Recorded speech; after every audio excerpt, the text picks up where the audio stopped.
Let's go out and be wild, do it while we can. Okay. Assalamualaikum warahmatullahi wabarakatuh. Selamat pagi anak-anak. Bagaimana nih kabarnya hari ini? Alhamdulillah. Sebelum kita memulai pembelajaran pada pagi hari ini, marilah kita membaca basmalah terlebih dahulu agar ilmu yang kita peroleh dapat bermanfaat. Bismillahirrahmanirrahim. Sebelumnya ibu guru absen dulu ya.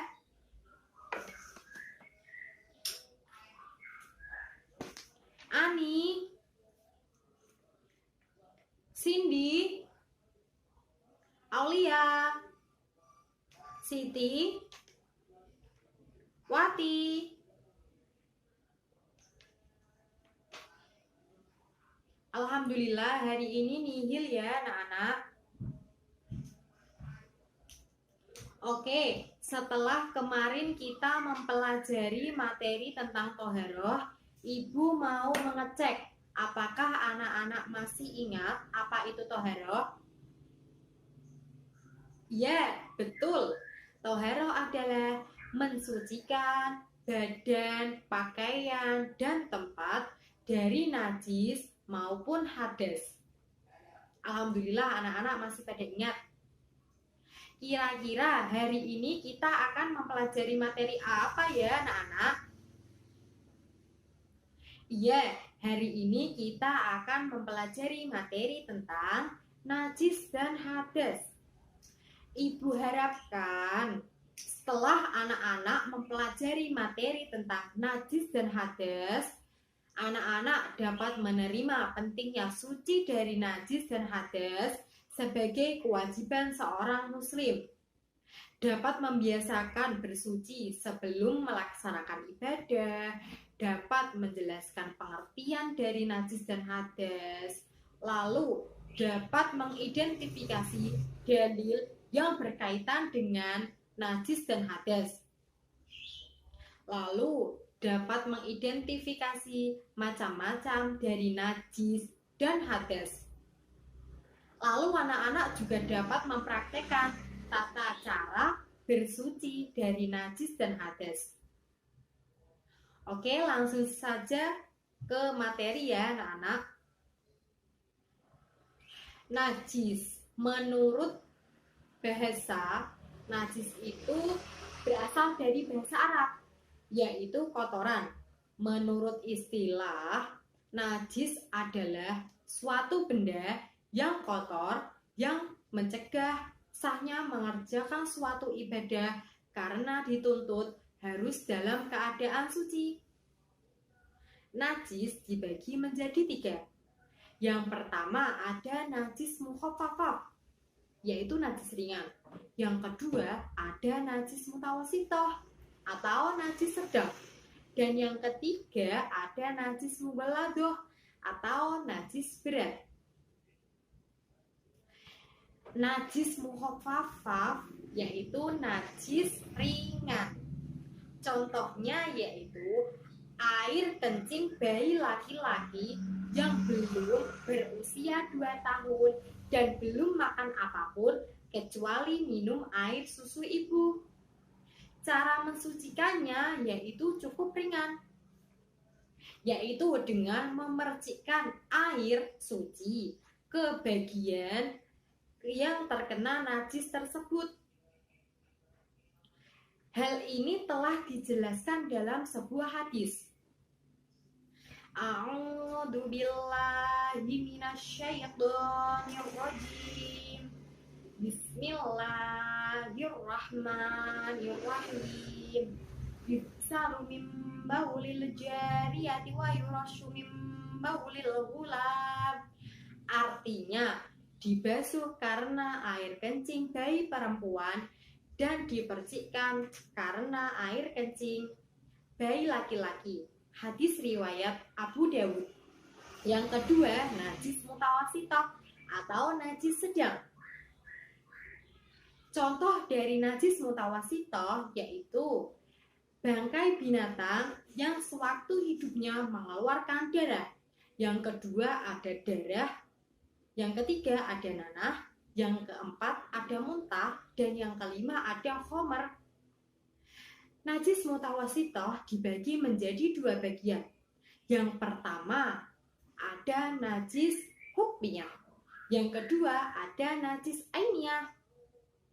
Najis hukmiyah yaitu najis yang diyakini adanya tetapi tidak tampak zatnya, wujudnya, baunya, dan rasanya.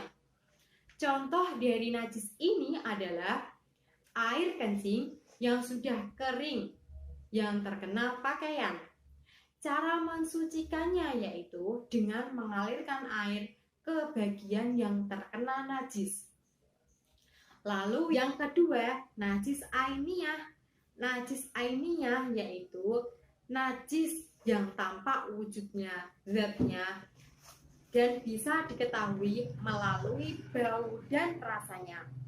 Cara mensucikan najis ainiyah yaitu dengan membuang dulu kotorannya, najisnya, kemudian dibasuh menggunakan air suci sampai bau, warna, zatnya semua hilang. Yang ketiga ada najis mughaladah atau najis berat. Contoh dari najis ini adalah najis yang terkena anjing dan babi.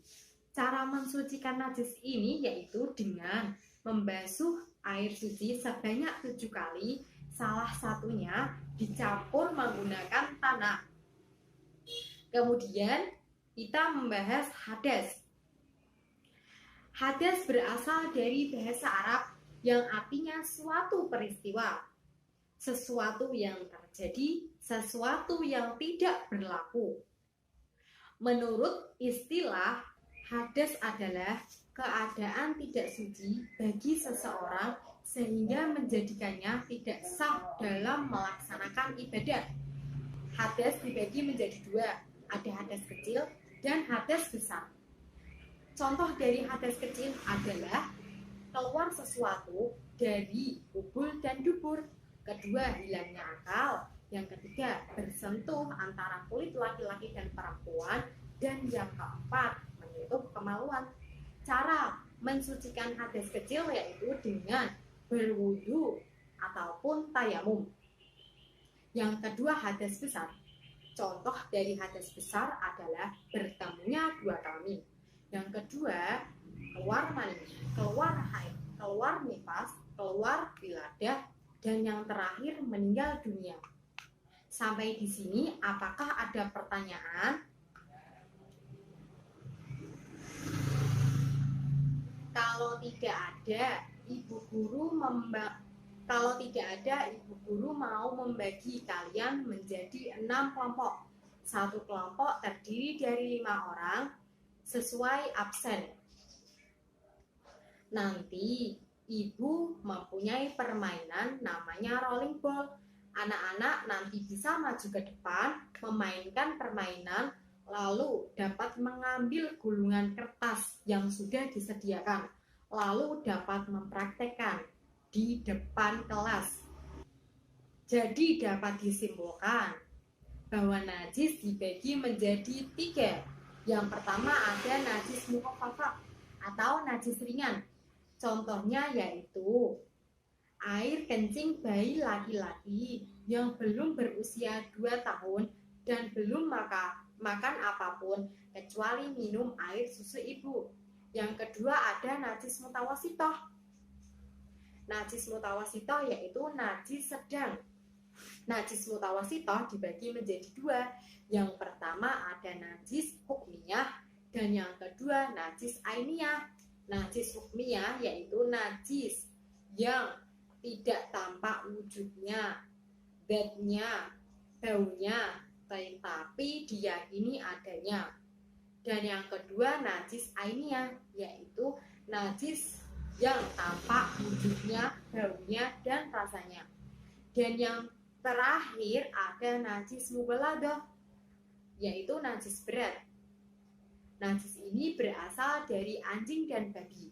Cara mensucikannya yaitu dibasuh menggunakan air suci sebanyak 7 kali dan salah satunya dicampur menggunakan tanah. Lalu hadas. Hadas dibagi menjadi 2. Yang pertama ada hadas kecil. Cara mensucikannya yaitu dengan berwudu ataupun tayamun. Yang kedua ada hadas besar. Cara mensucikannya yaitu dengan mandi wajib atau mandi besar.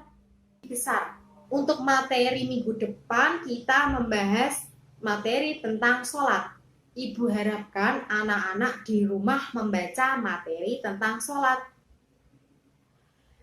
Ibu cukupkan pembelajaran pada pagi hari ini. Marilah kita membaca hamdalah bersama. Alhamdulillahirabbil alamin. Wassalamualaikum warahmatullahi wabarakatuh.